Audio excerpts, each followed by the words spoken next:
Welcome to 2230. Imagine this, a family embarks on a long-awaited trip overseas, filled with hope for a fresh start and a new adventure. But instead, their journey takes a drastic turn, ending in distress and controversy. In today's story, we explore the case of an Australian teenager who was denied entry into Singapore in October. Let's dive into the details. Stay with us, as the circumstances surrounding this event raise some tough questions about security, fairness, and the role of law enforcement. In late October, a 17-year-old Australian boy, referred to by the pseudonym Thomas Carrick, found himself at the centre of an unexpected and highly unsettling experience. Arriving in Singapore from Melbourne with his family, Thomas was denied entry into the country and held at Changi Airport. But what exactly led to this decision, and what were the circumstances that followed?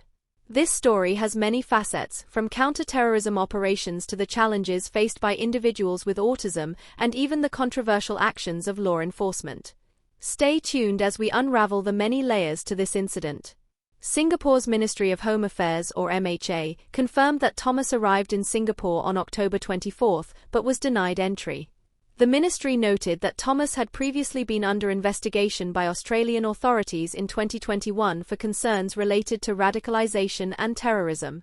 According to MHA, Thomas allegedly had an intense fixation on ISIS and had expressed a desire to conduct a school shooting. He had also reportedly researched bomb-making materials and communicated online with individuals who shared similar interests. This led Singapore to deem him a potential security risk, resulting in the denial of his entry. Security is, understandably, a top priority for Singapore.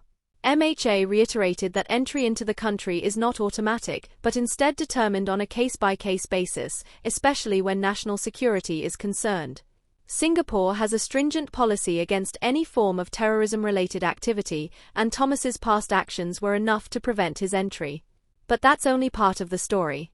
Let's shift focus to the experience Thomas and his family had while they were held at Changi Airport. The teenager, who has autism, travelled with 4 family members, all of whom chose to stay by his side when he was denied entry. The family spent the night in a designated holding area at the airport, awaiting repatriation to Melbourne on October 25. MHA explained that, in line with safety protocols, the family's personal items, including luggage and shoelaces, were temporarily surrendered to ensure no potential harm could occur. They were held in gender-specific rooms monitored by CCTV, but were allowed to gather during meals. Food, water, and restroom facilities were provided. The father of the teenager, however, criticized these conditions, calling them neither fair nor humane. According to the father, the room where Thomas was held overnight contained over a dozen other detainees, raising concerns about supervision and security. In a particularly alarming incident, another detainee reportedly invited Thomas to come under the blanket, which only added to the family's distress and raised serious questions about the appropriateness of the holding facility's environment. This prompts us to ask you, the viewer, should holding areas at airports be re-evaluated for safety and comfort, especially for vulnerable individuals? Let us know your thoughts in the comments below. There's also a broader context to this story that we need to consider. Thomas had previously been investigated by Australian authorities at the young age of 13, but was later cleared of any criminal offences. In February 2024, an ABC News report exposed a covert Australian Federal Police operation, which may have exacerbated Thomas's radicalisation rather than prevented it. An undercover officer engaged with Thomas online, even encouraging him with remarks suggesting he could become a sniper or suicide bomber. The Victorian Children's Court later found that law enforcement's actions were inappropriate and conflicted with community expectations. Undercover officers, posing as Islamic State sympathizers, had actively encouraged Thomas's fascination with ISIS, effectively deepening his fixation. The court granted a permanent stay in Thomas's case, concluding that law enforcement's actions had gone too far. In fact, it appears that a red alert was placed on Thomas's passport, despite him being cleared of criminal charges and having received his passport back in November of last year. His family had been told there were no travel restrictions remaining, which led them to plan a trip to Singapore and Malaysia to help Thomas overcome the trauma of his case. Instead, their hopes were dashed when he was stopped at the border, and their entire planned 10-day itinerary had to be abandoned. The situation raises several important questions. When is it appropriate for a country to deny entry to an individual based on past investigations, even if no criminal charges were brought? Was Singapore justified in prioritizing national security, or was this a case where compassion and context should have played a bigger role?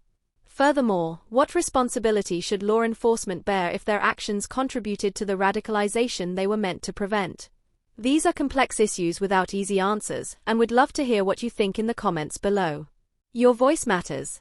National security and public safety are crucial, but so are human rights and ensuring that we do not stigmatize or mishandle vulnerable individuals, especially young people with conditions such as autism.